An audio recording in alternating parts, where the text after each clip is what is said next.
Hello dear students, today in this video we will study the poem A Tiger in the Zoo. So let's start.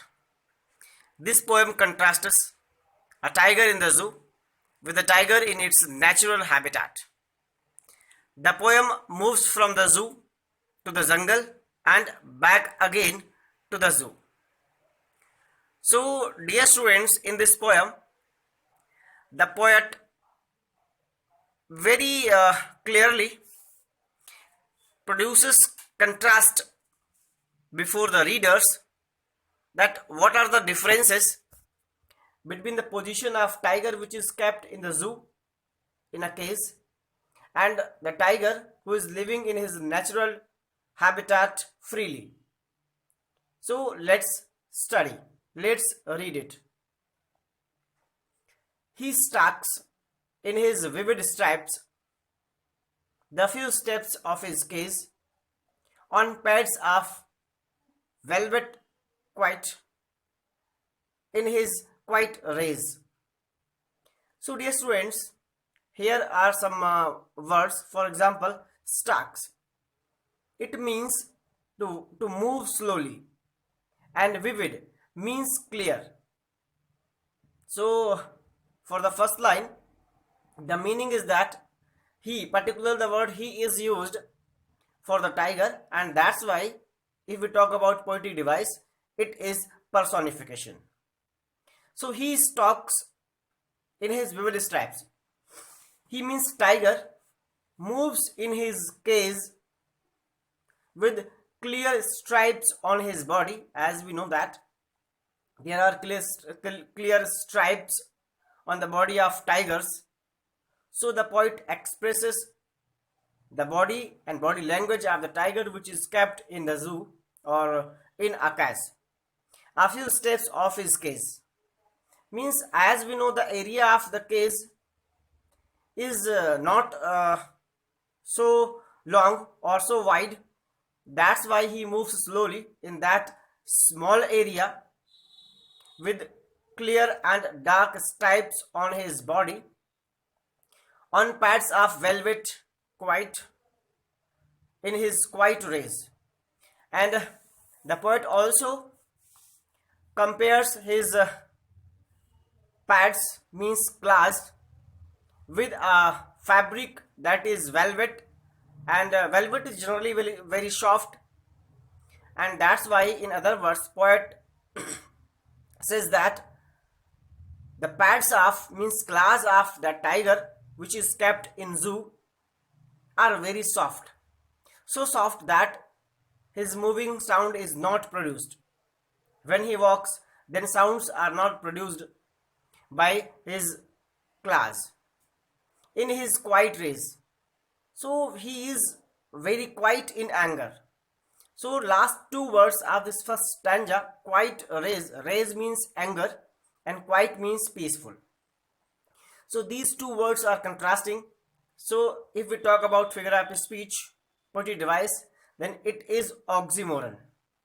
Because generally when someone is in race, then he do something horrible, something something which produces noise or something which causes harm, destruction.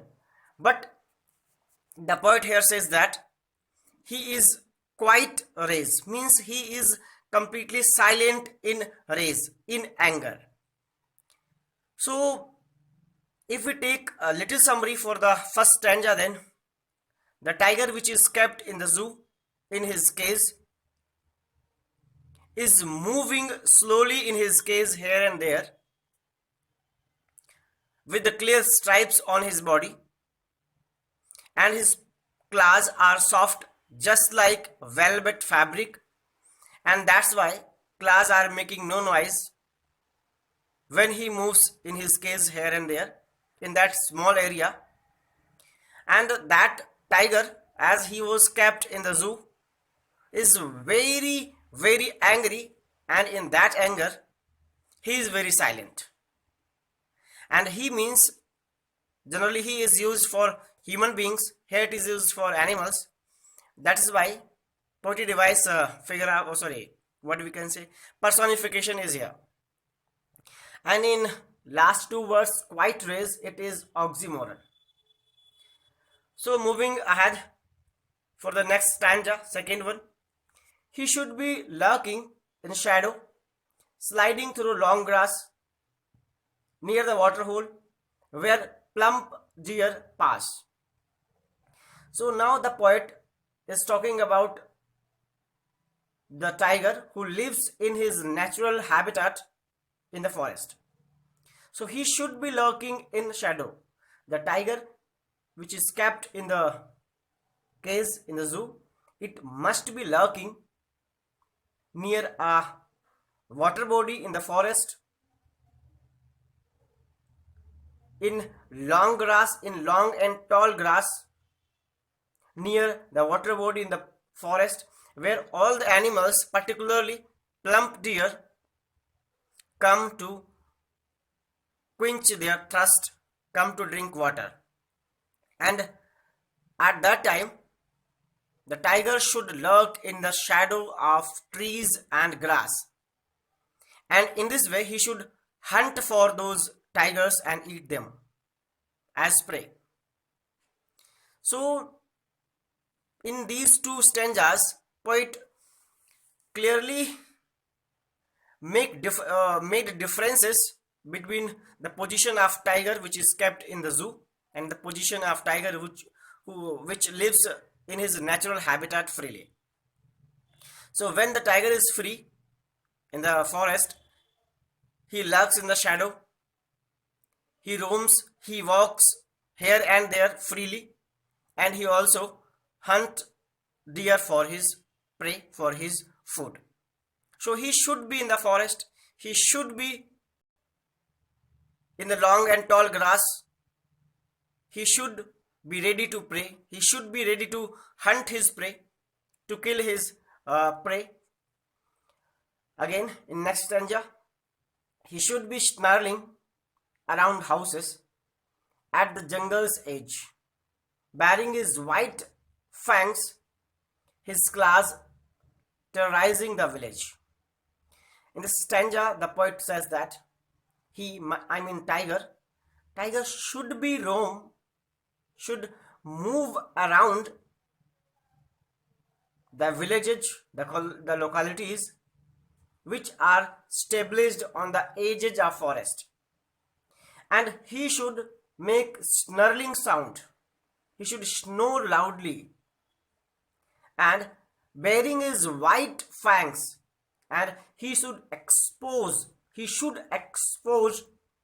her canines, her front teeth, which are very terrible.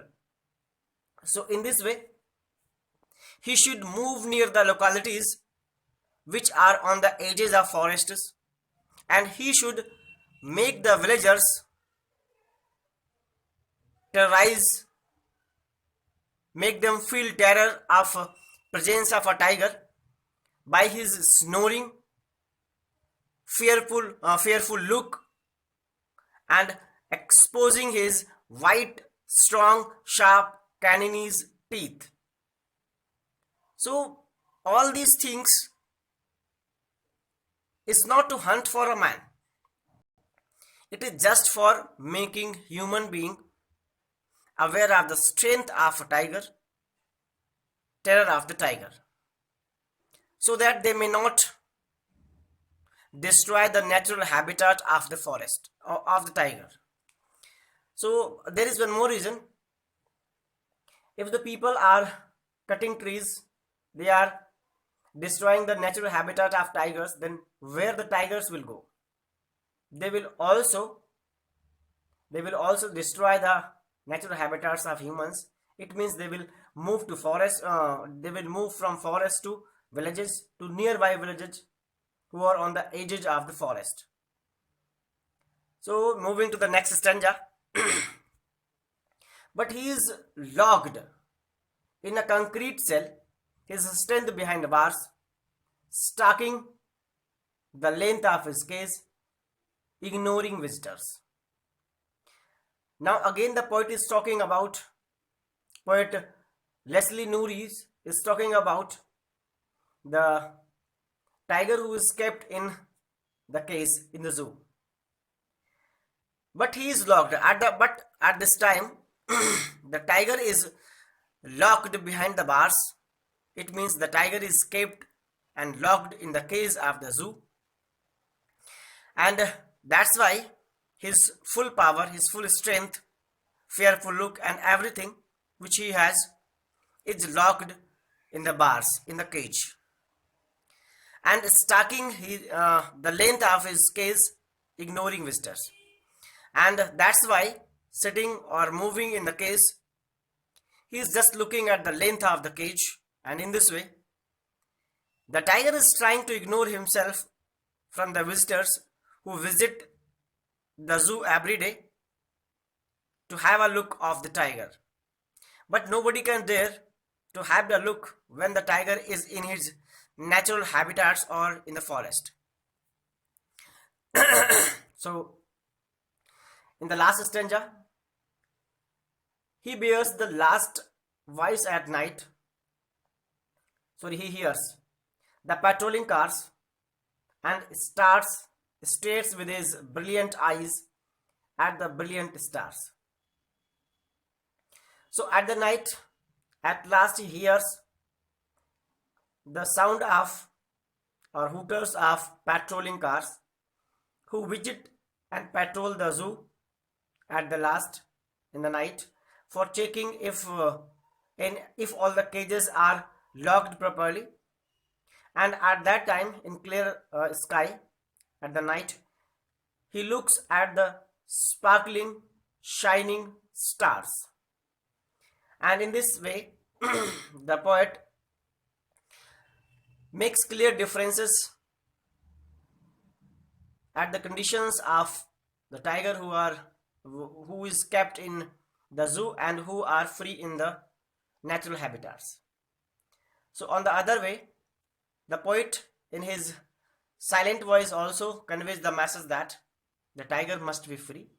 They must be free. They must dwell in their natural habitats in the forest freely. Humans should not tame them. So this is the message behind it, behind this poem. So the poem is completed now, but when we talk about poetry devices, then we first of all, it is personification here. And what is personification?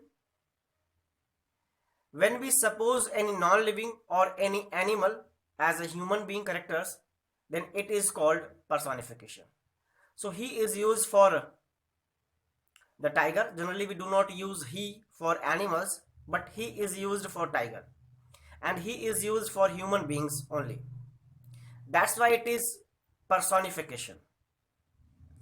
And in the first stanza, at last two words, quite raise.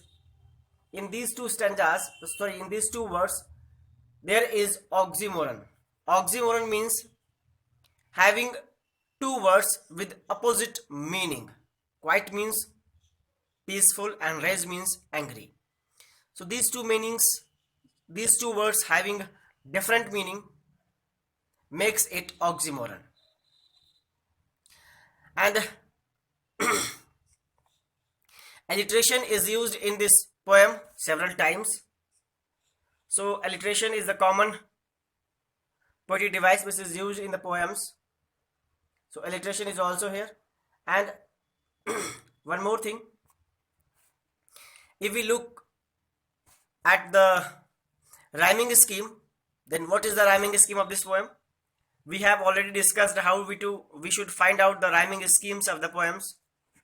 So in the first para, last word, stripes, cage, quiet, rage. Stripes, cage, quiet, rage. So cage is rhyming with raise. Stripes and quiet are different. So let the stripes be A, cage be B, quiet be C, and again raise be B. So in this way the rhyming scheme will be A, B, C, B.